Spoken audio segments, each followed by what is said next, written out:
Good afternoon, everyone. Welcome to Hit the Bid here on April 26th. This is Jai Robbie here through Week 17 Market Watch. Today we're going to run through our charts and see what happened in the markets in the last week and see what we need to be ready for as we head into Week 17. So let's jump in and get started. First up, we had our June live cattle on the board. We continue to see a pullback here in this cattle market last week. Prices getting discounted after this recent run up to these all-time highs. We did see that early downside last week pulling back into our major averages. Wednesday and Thursday session finding some good support though down here in the low 240s. We did see Thursday kind of pushing up here and drawing a nice little line here at 244. Equal highs between Wednesday and Thursday session, offering a nice little breakout point as we moved into Friday. We did see this market open up with a nice little opening range breakout on Friday, pushing early above 244. $2.50 worth of upside early. This market did kind of settle back here, but did see a nice little bounce off that opening range here late in the day, pushing this thing back up there, just falling shy of 245 into the close. Definitely seeing the bulls getting the ball rolling here, but not seeing the strength in that finish on Friday like we wanted. But with that close above 244, though, it does open the door for some more upside as we move into Week 17. Bulls need to keep that momentum from Friday going over into tomorrow's session. Look for early bids here to take us back towards 246.5. We need to get those bids above Friday's high here to really get the ball rolling.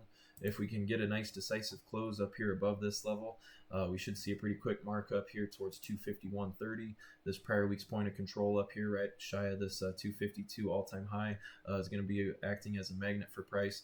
Look for this market to, if we do get some early bids above Friday's high there, to see a pretty quick markup here into that 251, 252 area. And from there, we should see pretty smooth sailing up into new all-time highs as well. This market showing good support last week, finding support in all the right places. Low 240s are major averages, holding price here late. We should see this market continue to see some good upside and keep this uptrend intact. The bulls look like they're set up nicely here for a good trend move here in the week ahead. As long as they can continue to defend last week's low here around 241 and keep this market above this 50-day average, the bulls are in good hands, and we should see some good upside opportunity here as we move into Week 17. So look for the bulls to keep driving these cattle prices higher. Next up should be new all-time highs here in the week ahead. Next up, we got our August feeders on the board. We did see similar action here in this feeder market, but this one was the weaker of the two. Live cattle prices did find some support inside those averages here, while this August feeder contract did kind of test that 50-day a couple times last week. We did see that early downside running all the way down here and really dancing around that 50-day average. We did see some probes of it, but no convincing closes here by the bears below this level, showing that the bulls were really stepping in and offering some good support here in this 355 to 360 area. That set us up nicely for a good little breakout on Friday as well. We did see a nice opening range breakout pushing up towards 360, 365 for Friday's high, which will be our new bull pivot here as we move into Week 17.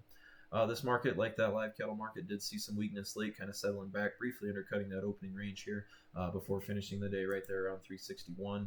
Not a super convincing close here on Friday, but we definitely got the ball rolling in the right direction here from a bullish standpoint. This market coming back and finding good support here after this recent test of these all-time highs. Friday's action did see some weakness late, but this thing did get a nice little breakout early and has the bulls set up here for some more upside potential in the week ahead. We need to get some early bids above Friday's high there at 360, 365 to really get that ball rolling higher. But once they do, we should see pretty smooth sailing up here into the 370s.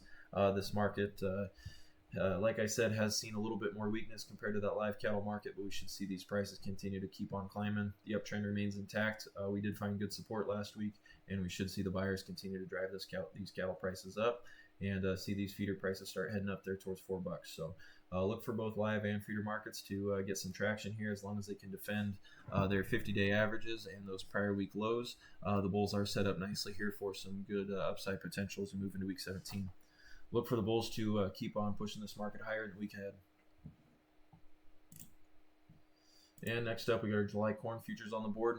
As I've said here in recent weeks, this has been a very directionless and choppy market, and we don't really expect to see that change anytime soon. We did see this market with a little bit of upside here, pushing up here towards these range highs. As we can see here, we are kind of running into some resistance here at around 465, 466. Pretty similar action to this range we were in all throughout last late summer, late fall of last year. We did see this market with a lot of equal highs here, right around 465 several times here late last year, and looks like we're just kind of running into that same patch of resistance here late last week. This market is kind of chopping up early around those major averages before flushing up there towards 465. Not really expecting any directional moves here. We expect to see this market stay pretty comfortable right around $4.50. Look for this 450 to 470 range continue. We need to get a close beyond either one of these edges to confirm any sort of directional moves. But in the meantime, this corn market doesn't look like it's going anywhere. Look for these prices to stay pretty close to the $4.50 area. Play the edges of the range here if you are going to get involved with this market. No need to be messing around here right around 460. Look for the edges of this range to make the plays. But in the meantime, we should just see more choppy range-bound action continue for this corn market. Next up, crude oil prices seeing a little bit of upside last week. This market has seen a lot of volatility here recently in these last couple months here. But this market seems to be fizzling out a little bit. This most recent swing high up here on 117, 118, we did see a lot of downside in recent weeks, pushing all the way back towards $80. So last week we did see some upside, but it was just kind of a dead cat bounce here off of this big sell-off we've seen in recent weeks from 117 back to $80. This market just kind of hit some oversold levels and just getting a little bit of a bounce, but we did see some of that resistance stepping in here around 97, $98 late last week. Nice little inside day here on Friday, offering some resistance. As long as those bulls don't get any bids here above 98.39. If we do, we could see a little pop up here into the low hundreds, but we don't really see any upside being sustainable here in the near term. We should see these bears try and offer some resistance up here in this area. Like I said, this market's kind of fizzling out. We still see some pretty wide ranges, and this market will continue to be pretty headline driven if there is any. But we are seeing this thing start to fizzle out.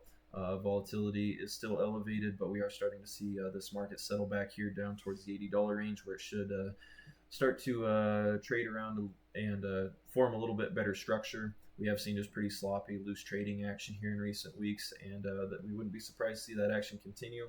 But as long as nothing really changes here on the Iran situation, we should see this crude market continue to settle back down here into the $80 range and see these prices start to settle down a little bit. So look for Friday's range to be the deciding factor. Bids above Friday's high should get a little pop up into the hundreds, but if not, we should see this thing start to slowly bleed back down here into the $80 range. And last but not least, our equity markets continuing to show their relentless strength here. We did see a fairly choppy week early as the S&P did just kind of settle into about a 100-point range for the first 4 days. Monday through Thursday is kind of balancing out here. We can see pretty wide and loose range here for this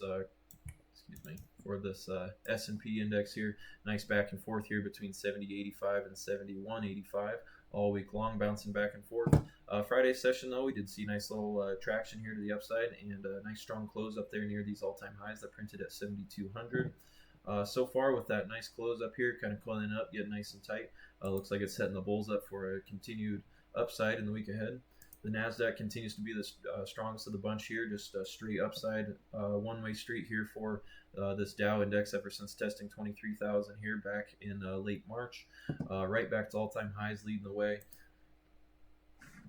The Dow is still a little off of those all-time highs, but seeing some good strength here as well. We can tell that this is the weakest of the bunch, while the Nasdaq has just taken charge. If the Dow here is able to get some early bids above Friday's high, where we traded this nice little inside day, that should get the ball rolling higher for the S&P and really give this thing a nice little boost here above 7,200. This market continues to show good strength. Lots of good places to be putting money to work right now. We're seeing everything moving. A lot of good strength. These mega cap names and have just traded all the way back to some good price points and getting some sustained trading back above their major moving averages, which is setting these indexes up for more upside here in the near term. The uptrend remains intact. We continue to see good strength here ever since this follow-through day back here on the 8th of April, and we don't really see that we don't see that slowing down here anytime soon. If we do want to see a pullback, we need to get some offers down here below 70, 75, and we should see this market kind of trade back into these major averages. But we do see any sort of dips be good buying opportunities. We expect to see this market find support in the event of a pullback, but so far it's looking like this thing is just going to continue to show some relentless strength. looking like a one-way street here still. So look for these indexes to keep on pushing up into those all-time highs, and we should see this pretty healthy environment here, and a pretty good time to be putting money back to work. We should see that sort of trend and that environment continue here as we move into week 17. Look for the upside to continue. This market remains strong, and we should see good upside here in the near term. That's all we got for today. Thank you everyone for tuning in. We'll catch you guys tomorrow night for closing comments.